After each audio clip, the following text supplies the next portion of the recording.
Welcome to Study Loop. In this case, they tell us that for each atom in the table, write down the subshell from which an electron would have to be removed to make a plus on a cation, and the subshell which will have to be added to make an anion, a -1 anion. So in the case of hydrogen, it is effectively 1s and 1s because the 1s can fit 2 electrons. So and the only one it has is there. So this one is correct. 5. This one is correct. Now in the case of zinc, we have to figure out what zinc is. So here I have a periodic table. I'm going to use one that has more data. This one has the atomic structure there. So we can clearly see that here we have the last shell is the 4s2.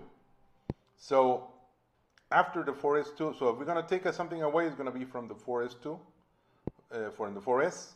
And if we need to add, the 4s is already filled, so the next one is going to be the 4p.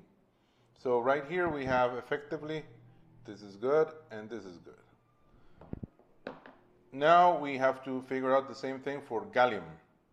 So gallium, we got to find gallium here. Here it is. Gallium is right here. So the last shell is the 4p. So if we're going to take something away, it's going to be the 4p. And if we're going to add, it's going to be to the 4p because the 4p fits 6 electrons. So if we're going to add one, it's going to be. So this is going to be from the 4p both. 4p and the 4p. And then magnesium, that should be pretty easy because that's a metal. So look it up. It's here in the second group. Magnesium. Here it is.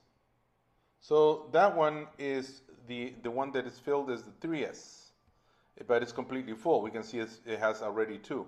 So if we're going to take something away, it's going to be from the 3s, and if you add anything, it's going to be to the 3p because the 3s is already full. So 3s, if we take something away, and 3p. And that's the answer to this question.